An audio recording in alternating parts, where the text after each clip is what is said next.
Welcome, everybody, to another edition of the Winner's Circle Sports Betting Podcast. It's Thursday, March the 24th. And as always, on every Thursday, I am joined by Mr. Doug Upstone of DocSports.com, one of the finest handicappers in the country.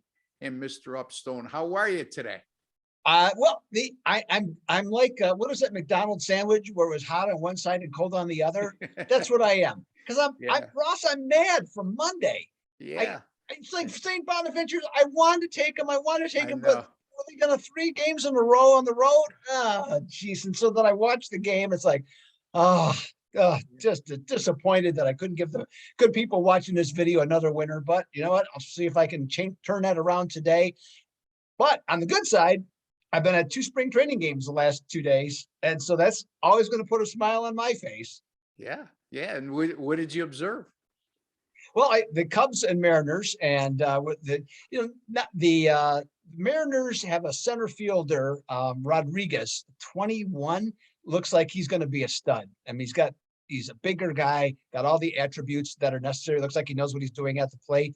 One of the things that and the other thing I watched was Robbie Ray. Now, as you know, that Robbie Ray won the Cy Young last year, and so for the first time in his career, he put it all together. I mean, he always threw hard, but he just didn't throw strikes.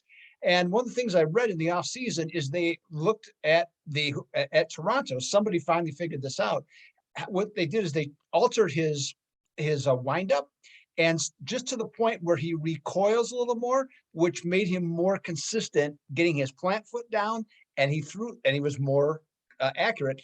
And then when I was there, I was able to watch it because I've seen him play when he was pitched here when he was in Arizona, and you could see the difference. It's not dramatic, but it was definitely a difference, and so a big change. And he looked very good the other day as well. So Cubs, whole lot of average with the Cubs, just overall. I wouldn't bet the over under on that, but I actually do like Ross Seattle over 84.5 for a season win total. So that was one thing I saw. And San Diego, not sure what I really think about them yet. And the Angels basically had their B team there, so it wasn't much to get real excited about there. Yeah, well, San Diego, we were just talking off air. Blake Snell, a huge disappointment coming over from Tampa Bay last year, looking for a bounce back that year there. And, like we also mentioned, that San Diego ballpark, Petco Park, is not a pitcher friendly park the way it used to be. Now, it's certainly not considered a hitter friendly either. No. But before, if you were a good pitcher, you wanted to go to San Diego because you were going to pitch quite a few games in that home ballpark, which kept scores down low. Let's put it this way: the ball didn't travel very well. The fences were deep. But any other thoughts on Major League Baseball, Doug? I know you had a good year last year, and so did Oh, I. yeah, But yeah, Ross. Exactly. We're talking about that too. I was the number one handicapper at Docs last year in baseball. $9,425 in terms of profit. 177 and 138 is the numbers that come to mind in terms of the record overall. So pleased with that. And as it turns out, I've had 3 of my best seasons ever in the last 7 years. So I'm very hopeful. I'm not sure I can duplicate last year. Certainly will try. But hey, I've been on a nice roll, kind of got some things figured out. So we'll see if I can do it again. Now, how about you, Ross? yeah, it's baseball has been my best sport as well since I started my career 20 years ago. I don't give out big favorites. I very rarely go over minus 135. I give out a fair amount of totals. And last year, with my Major League Baseball 10-star top plays, which are equivalent of many handicappers, what they refer to as their best bets, I was 42 and 23 with those plays last year, and that's good for 65%. And like I alluded to, folks, I don't give big chalks out. You don't need me for that. You don't need any handicapper for that. It's the quickest way to dissipate a bankroll. Also, my Major League Baseball 10-star top play money line picks going all the way back to the 2019 season, 50 and 22 with my last 72. That's good for 69%, folks, and that'll make you a lot of money. So keep an eye on Mr. Doug Upstone, who was number one at DocSports.com. And that's nothing to sneeze about because there's a lot of great handicappers at DocSports.com. And again, I'm coming off a terrific year, especially with my 10-star top plays or best bets, if you will. So again, it's docsports.com for Doug Upstone, rbwins.com for Ross Benjamin. But let's get to college basketball. The Sweet 16 gets underway tonight. And but we're going to cover two games on Friday, and we're going to start with Doug Upstone. Hey, Ross, before we do, I just Sure. have one question for you because this came up to me at many fronts this week.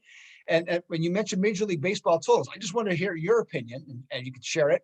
Now they're bringing back the in extra innings the runner on second base, okay, the so-called ghost runner, Yeah. even though you can see him.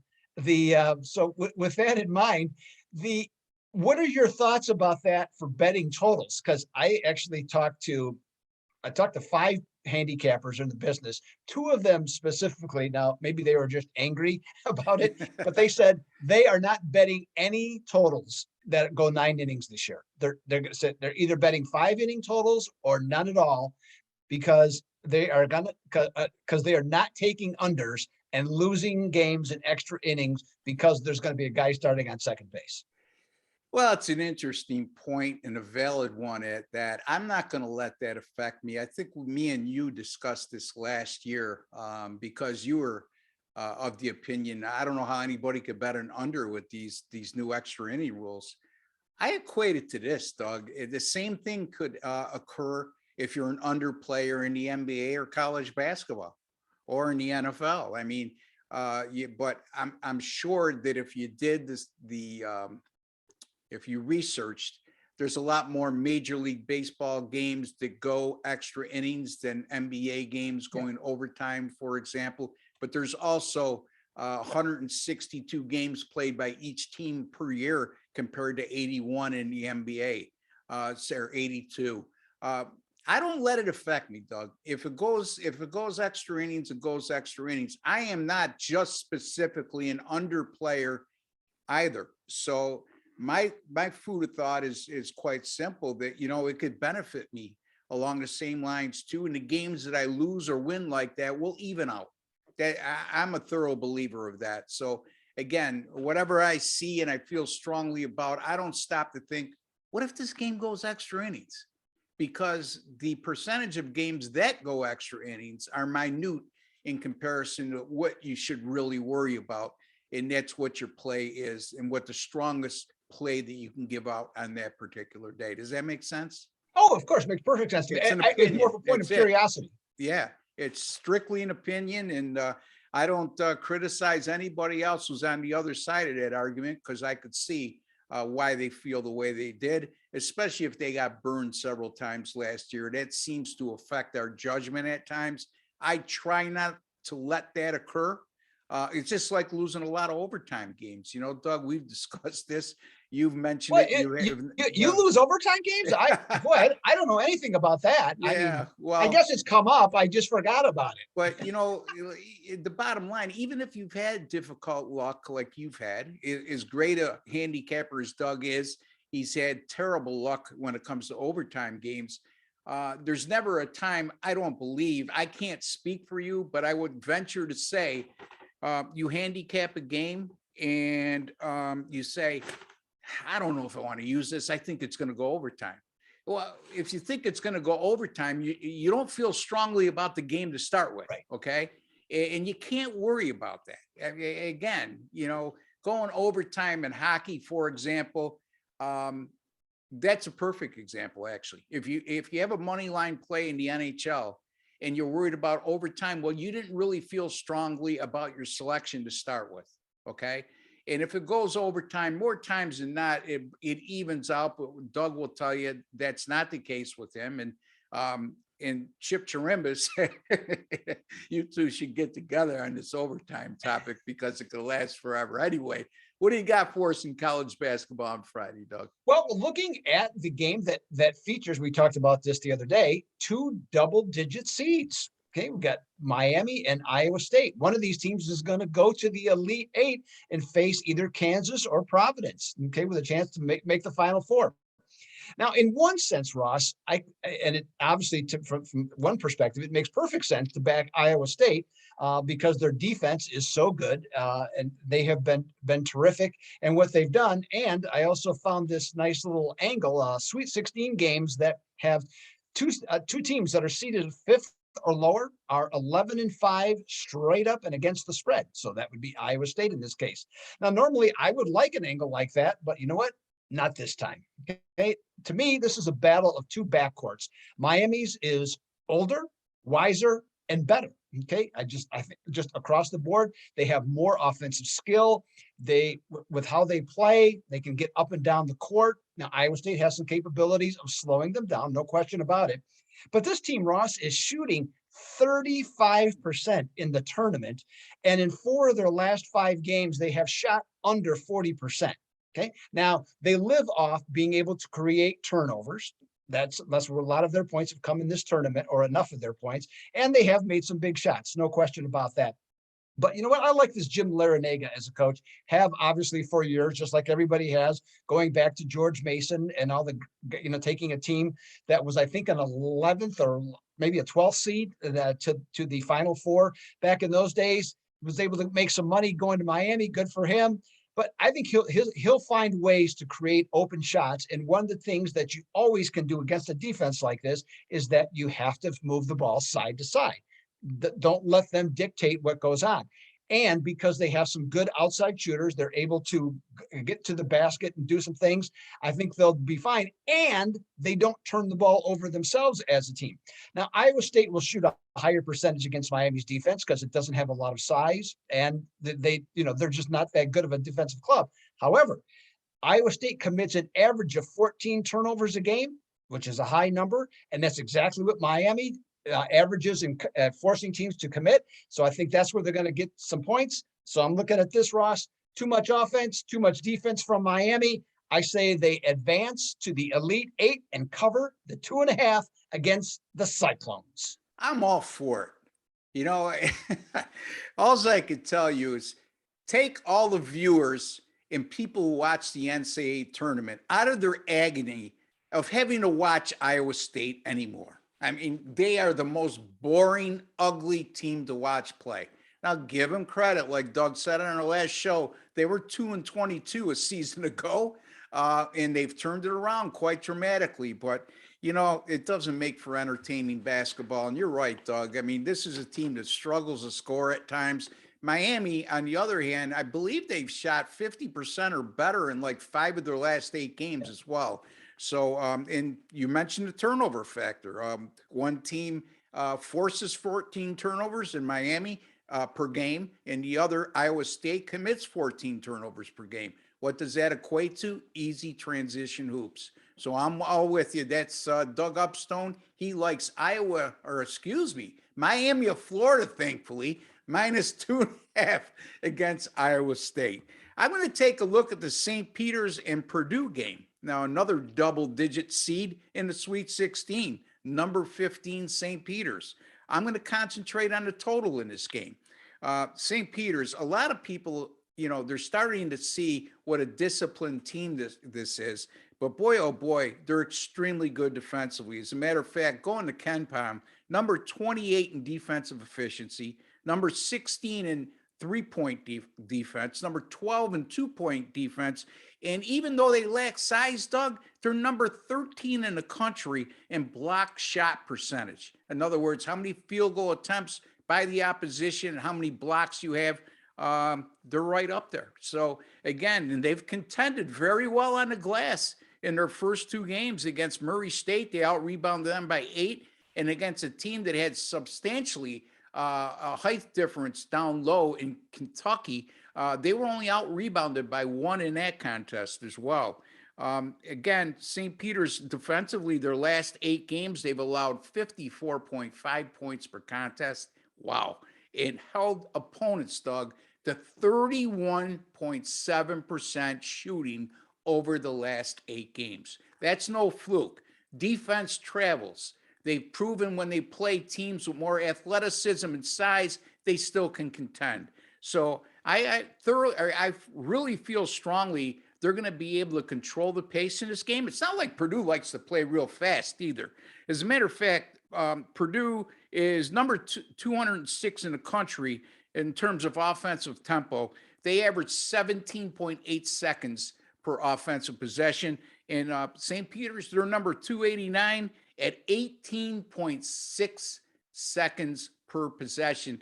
And they don't turn the ball over. And they're very frustrating to play against. And what I really like is how they defend. They attack the dribble better than any team I've seen in the country this year.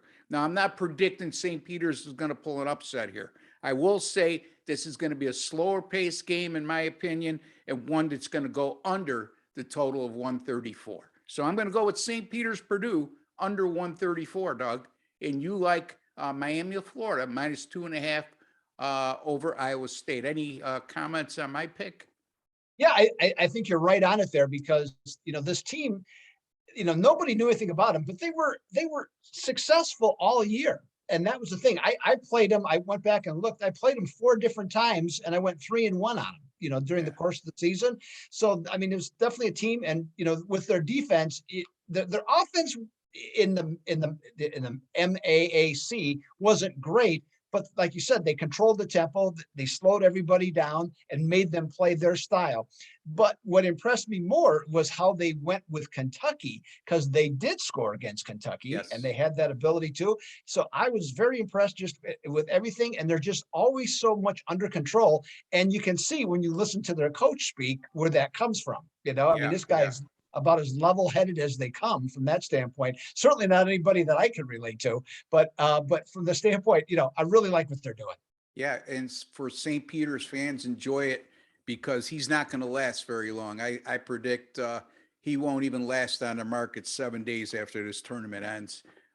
So enjoy the time with Coach Holloway. He's done a terrific job at St. Peter's. What I like about him too, Doug, after that big upset against Kentucky, usually you see higher seeds jump on the floor, tackle each other, go around and start waving their arms at the crowd. He pointed to the handshake line. Act like you've been there before. Act like you expected to win. And you know what? It carried over to the next game because I saw the same thing after they beat Murray State. And that was no fluke. They led that game wire to wire, Doug. The only thing I would be leery of in terms of picking them against the point spread, it's very rare you see a double-digit favorite in the Sweet 16. Now, it does occur when you have higher seeds. And I said this in the last show, I'll say it again. Any seed of 13 or higher in the NCAA tournament that reaches the Sweet 16 has gone 0-8 straight up since the 1990 tournament. My database doesn't go back any further than that. However, those high seeds of 13 or greater are 6-2 ATS in those games.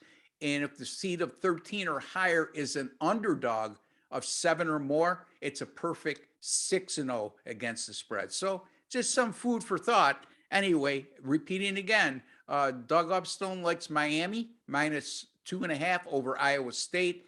Ross Benjamin, he's on St. Peter's and Purdue under the total of 134. Okay, Doug, it's your time to shine. Tell the folks where they could find you, how you've been doing of late, and what you got coming up.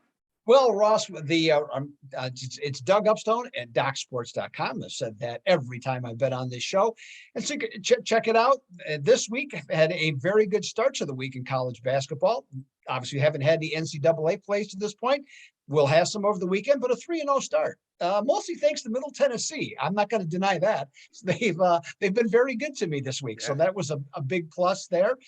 So look at doing that. NBA still rolling along on Wednesday night. I had a big 6-unit play. Boston Celtics only won by 28 against Utah at home. The Celtics just rolling everybody right now, 24-1 straight up run. So that was great. I'm looking at something right as soon as I finish this video. I'm going to start working on the NBA for Friday. So with that, I'm looking to find myself another big play that I can put out for everybody. And so that's good. And we got baseball coming. It's coming quick. as we do this video, 13 days. We'll be playing, in fact, we'll be playing right now in 13 days. So looking forward to that, Ross, and to have another big year in baseball. So yeah, I'm excited, ready to go. And this whole weekend with more basketball. Yeah. Yes, sir. Here we go. Yeah, it's an interesting Sweet 16 when you have three teams that are double-digit seeds that are still alive. So, and two of them are playing each other. So one is at least going to get to the Elite Eight. Hopefully, it's not Iowa State. Please don't make it Iowa State. I just can't watch any more Iowa State games this year. It's good if you're ready to go to sleep and the game starts at 12. Never mind. Anyway, you could find me at rbwins.com. That's rbwins.com. That's my personal website, or rossbenjaminsports.com, whatever you prefer. I have if you see this in time, we're recording on Thursday. I have a late game Thursday night, a 10-star top play in the NCAA tournament in the game between Duke and Texas Tech. I also have a 10-star top play posted right now for Friday in the Providence and Kansas game. My college basketball 10-star top plays 99-74, with my last 173 dating back to February 27th of 2018. I know I repeat this every time, but you never know who's watching the first time. And, dime players have made over 17 grand with those plays over the last 4 years. So not bad. It adds up. And rbwins.com and Doug at docsports.com. Until the next time, for Doug Upstone and Ross Benjamin, we'd like to wish each and every one of you all the very best. Good luck and take care, folks.